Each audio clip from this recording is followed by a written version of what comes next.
어쩌다 사람을 만났는데 처음에는 참 인상이 좋다고 생각되었다가 시간이 지나면서 그 사람이 사실은 최악인 인물로 변해버린 경험이 누구나 한 번쯤은 있을 것입니다. 함께 있으면 기분이 나빠지고 안 좋은 일들에 말려들게 되며 언제나 손해를 보게 만드는 그런 사람도 주변에 한 명쯤은 있지요. 겉과 속이 완전 딴판이고 사람을 업신여기는 등 우리 주위를 둘러보면 한 명 정도는 있을 법한 사람들입니다. 그런 성격의 늘 최악인 사람들. 그런 사람들과 관계를 맺게 되면 스트레스가 몰려오고 정신적으로 내몰리는 국면에 다다르기 쉽습니다. 그런 사람들은 마음을 갉아먹는 벌레와 같습니다. 어떤 사람을 가까이 하면 그 사람에게 서서히 물이 든다고 하죠.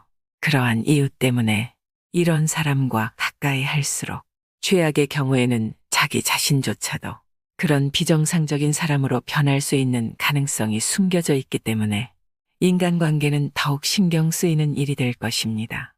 오늘은 법정 스님의 지혜를 통해 절대로 상대하지 말아야 할 최악의 사람들에 대해 깨달음을 얻도록 하겠습니다. 절대로 상대하지 말아야 할 최악의 사람들은 4가지 특징을 가지고 있다. 만나는 사람에 따라서 태도가 돌변하는 사람. 성격이 안 좋은 사람은 상대가 자신에게 이익이 되는지 아닌지를 항시 판단하고 사람에 따라서 극단적으로 태도를 바꾼다.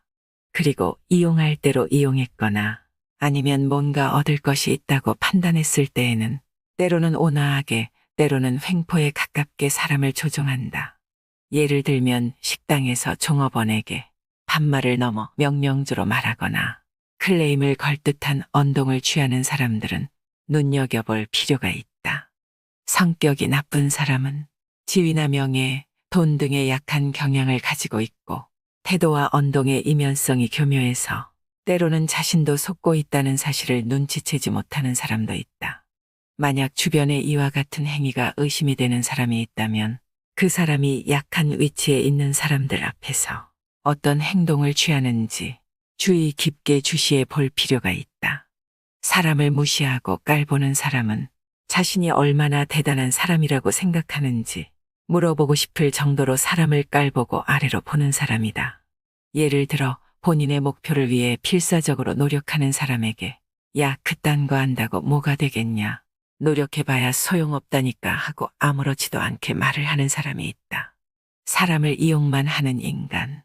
정말로 성격이 나쁜 사람은 타인의 솔직한 감정이나 선의를 교묘하게 이용해서 자신의 입맛에 맞게 끌고 간다. 예를 들어 어떤 일로 좌절에 빠진 사람들에게 다가가 이런 일이 당신에게 도움이 될 거예요 하고 친절한 척 조언을 하지만 사실은 자신의 이익을 위한 덫으로 유도를 하며 선의의 제3자로 자연스럽게 가장하곤 한다. 이런 타입이 무서운 점은 자신은 직접 아무런 손을 쓰지 않고 타인을 교묘하게 이용함으로써 그 사람이 목표로 한 임무를 중단하거나 추락시키는 기술을 지닌 데에 있다. 다른 표현으로 하자면 지능범이라고도 할 수 있다. 게다가 만일 그 악행이 주모자인 자신에게 쏠리게 되면 그 책임을 실제 행동한 사람에게 전가하는데 이때 언행이 너무나도 자연스럽고 간단하게 보인다. 어떤 때는 주모자인 이 사람이 피해자로 돌변하기도 한다. 만약 당신 주변에 언제나 지시만 하는 경우가 많고 말뿐이며 행동은 하지 않는 타입의 사람이 있다면 이런 부류에 속할 가능성이 높으니 주의를 할 필요가 있다. 자신이 하지 못하는 것이나 가지지 못한 것에 대한 심한 질투심이 있고 그것을 무시하거나 비아냥거리는 투로 부정하는 사람. 자신이 아는 얄팍한 지식을 드러내놓고 그것을 모르는 사람이 있으면 그런 것도 모르는 게 말이야 하고 조롱하고 무식한 인간 취급을 하는 사람.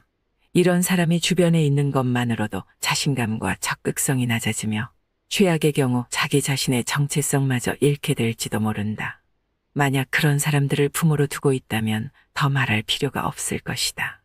이런 사람들임을 눈치챘을 때에는 위험 인물임을 인지하고 되도록 조속히 거리를 두어야 한다. 타인의 비밀이나 정보를 아무런 주저함도 없이 흘려버리는 사람도 같은 부류이다.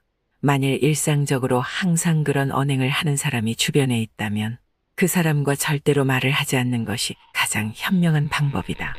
뒤통수에서 남의 욕을 하는 사람, 다른 사람의 험담을 늘어놓거나 쓸데없이 나쁜 소문을 터뜨리는 언행은 결코 칭찬받을 행동이 아니다. 하지만 진짜 나쁜 사람은 당사자 앞에서는 웃는 얼굴을 하고 있다가도 잠시 자리를 비운 순간 그 사람의 험담을 늘어놓는 타입이다. 특히나 악질적인 것은 마음에 들지 않는 사람을 음해하거나 자신의 이익을 위해서 의도적으로 악의적인 거짓말이나 소문을 퍼뜨리는 사람들이다. 성격이 나쁜 사람과 부딪혀야 할 때는 이 사람은 뭔가 병에 감염된 거야 라고 생각하는 것이 현명한 대처법의 하나이다. 상대를 나와 대등한 입장이라고 생각하면 짜증도 나고 스트레스도 쌓이게 된다. 감정을 억제하기 위해서 저런 성격은 병이 원인이라고 생각하게 되면 조금 참을 수 있게 된다. 그것을 고치는 데는 물론 많은 시간과 노력이 필요하다. 대등한 위치에 두지 말고 부처님과 같은 따뜻한 시선으로 지켜본다는 자세로 임하는 것이 득이다. 반면교사로 삼아서 관찰하는 것도 방법이다. 영화나 막장 드라마에서나 나올 법한 성격의 사람을 간혹 실제로 마주하는 경우가 생긴다. 하지만 그것도 무언가 의미가 있는 것일지도 모른다. 그 속에서 자신이 느끼지 못했던 자신의 잘못을 발견하게 될지도 모르는 것이다. 어쩌면 악역은 이 세상에서 선한 사람들이 반면교사를 삼을 수 있도록 심어놓은 메시지일지도 모른다.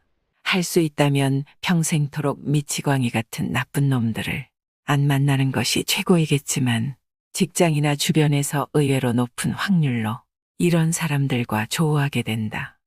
성격이 최악인 사람들을 대하는 또 다른 하나의 대처법은 되도록 거리를 두어야 한다는 것이다. 가장 좋은 것은 그 사람과 관계를 완전히 단절시키는 것이지만 가족이나 직장 상사, 동료 등 피치 못하게 얼굴을 보고 살아야 하는 경우가 있으므로 현실적으로 어려울 것이다. 이럴 때는 최소한의 접촉만으로 끝내야 한다. 충돌이나 간섭 같은 싸움은 피하는 것이 좋다.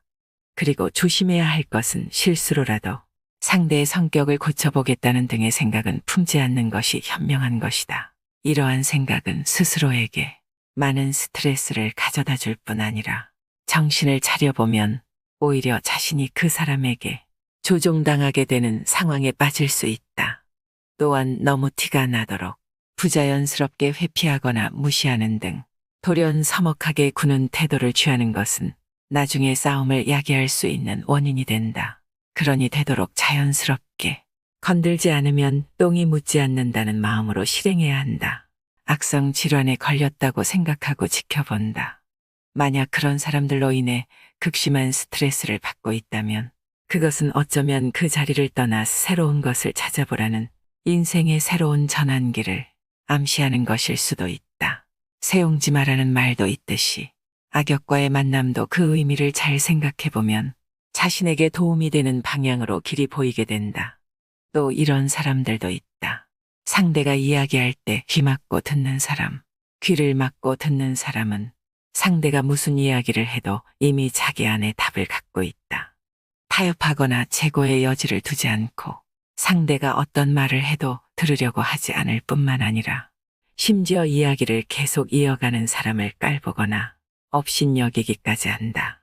대화가 이어질수록 소통의 문은 닫히고 불통되면서 심지어 분통과 우라통이 터질 수도 있다. 빨리 이야기를 그만두고 자리를 뜨는 게 상책이다.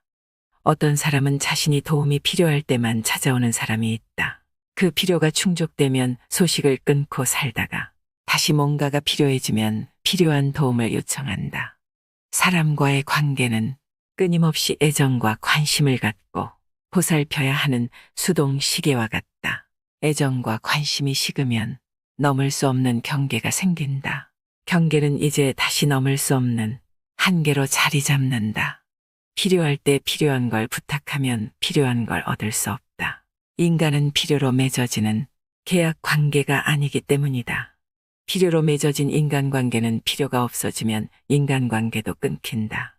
끊긴 인간관계는 필요한 게 생기면 다시 이어나가려고 하지만 이미 관계는 쉽게 넘을 수 없는 경계로 바뀌었기에 관계 회복은 생각보다 쉽지 않다.